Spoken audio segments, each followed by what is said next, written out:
Hello, this is Marc in this short informative video on the recent publication that UN publication that the Harpster regime is the most corrupt regime in the world right now.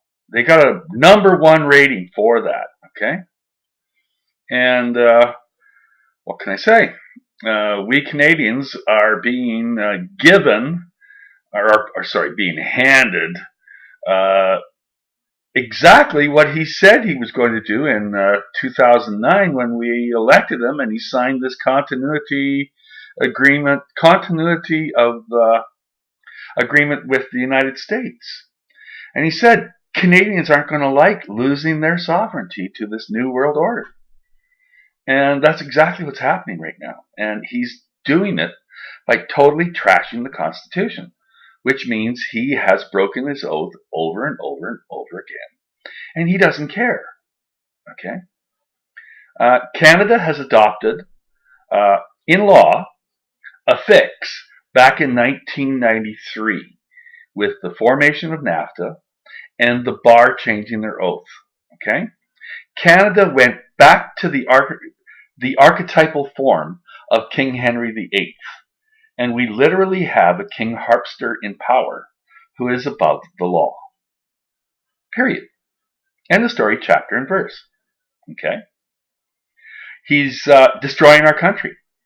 He's literally creating classes of persons and enslaving entire groups of his dissidents with Section 55 of the CDSA.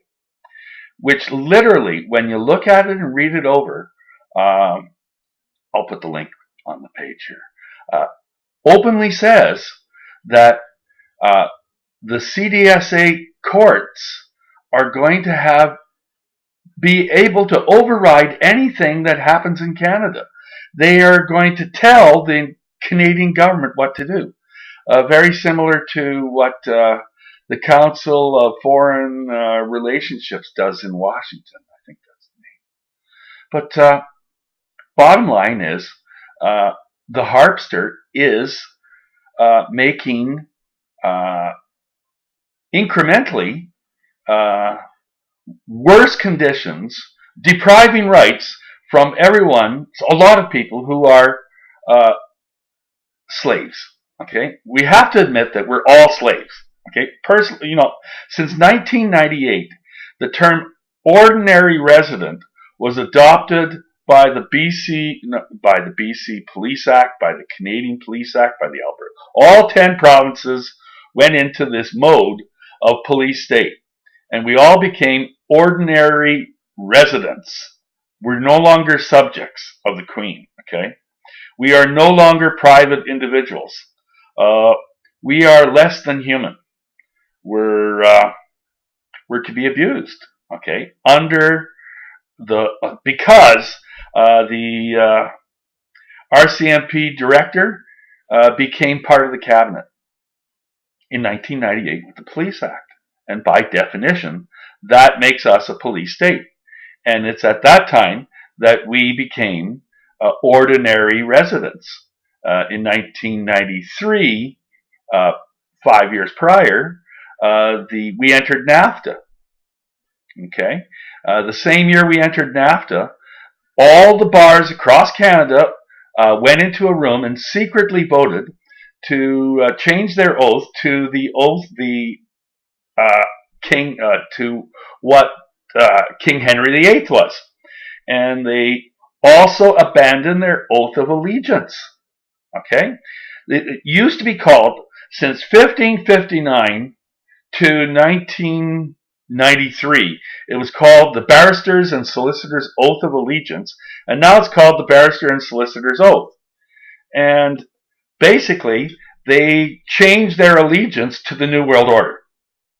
Okay, you're going to get lawyers who simply will not defend anything that's going down because they're sworn to uphold the New World Order.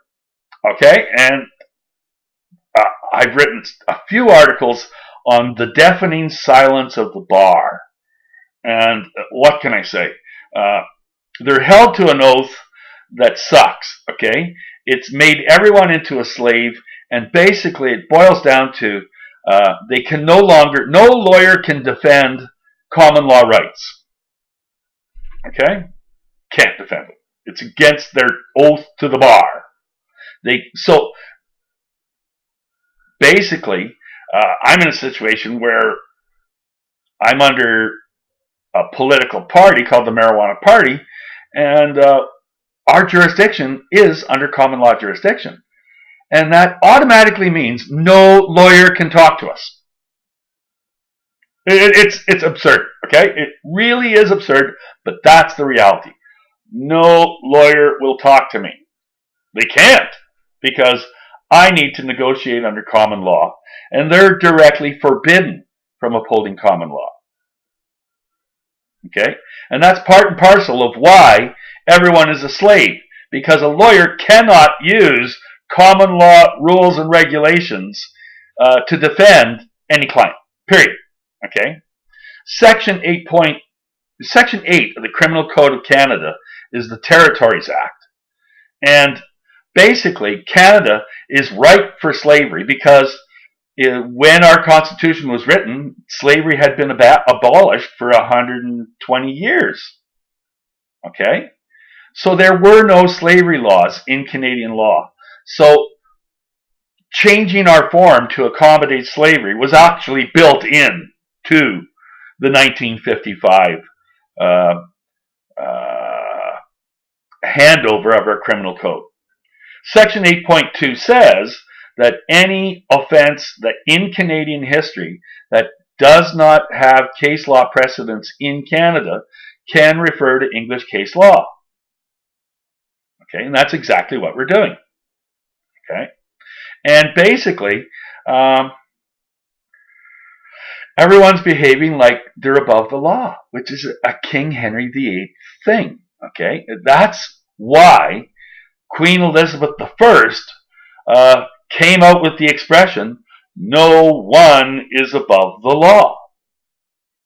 Okay, read my pamphlet on it. Okay, shortly thereafter, some fancy bankster lawyer back in the 1500s. You can't blame the Rothschilds on this. That's 200 years before the Rothschilds came around. Okay? But some fancy bankster back then said, "Oh, we're a body. We're not a one. We're not no one is above the law." Correct, but we're a body. And our body always was above the law, and we just can't operate without it. So we'll ram it through. And they struck a deal with Parliament, and since then, a body called Parliament and a body called the banksters are above the law. Okay? Because the fix was abused. I mean, everybody got and understood no one is above the law, and it actually is the foundation of democracy. Okay? Now, what I'm doing here is offering a solution, a really easy solution to world tyranny. Okay? And it can be done in any country, anywhere. Just do what I'm doing here, okay? See, I got this clipboard, okay? And I made this sign for the clipboard saying, "Sign this petition. Nobody is above the law." Okay? You see that?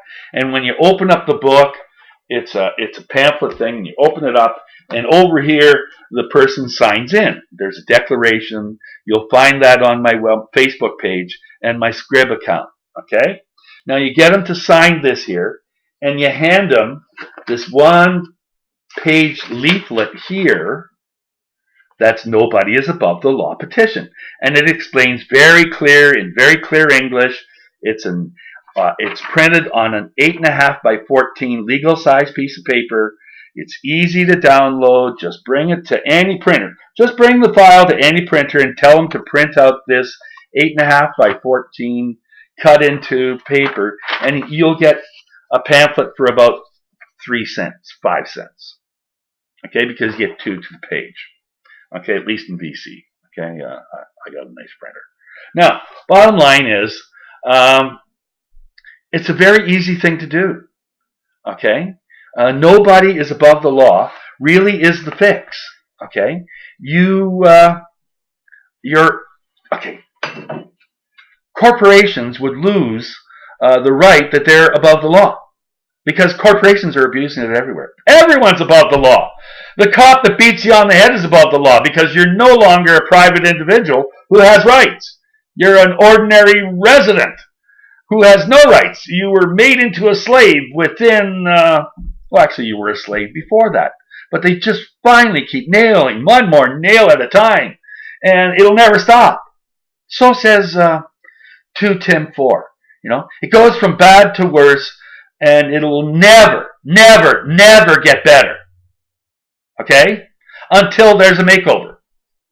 And nobody is above the law is a real easy solution that people get to solution. Okay? All of a sudden, everybody in Parliament, everybody with a uniform, everybody with a badge, every lawyer would lose their status of being in a body that's above the law.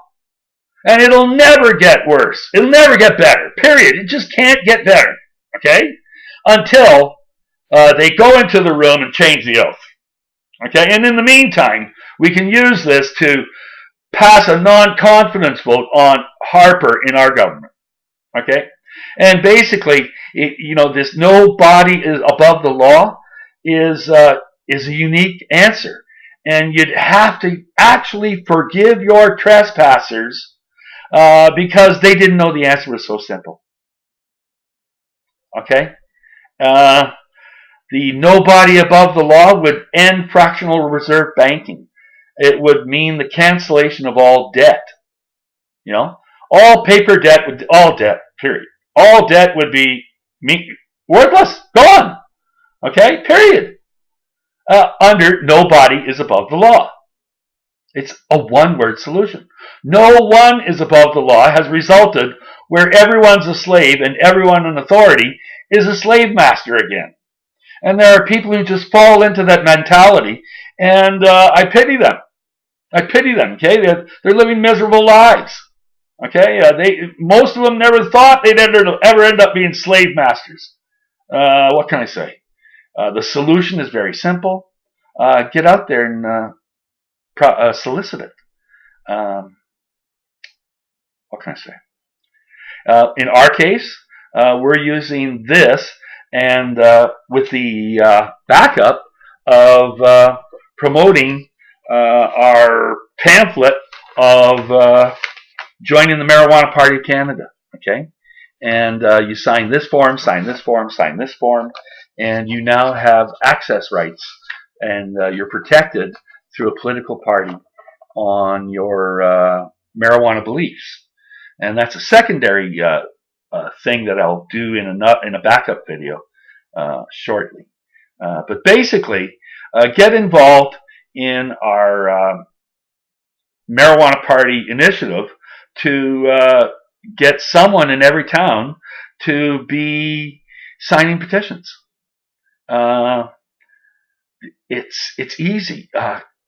Email me or send me a message on Facebook to the effect that you want to be an agent.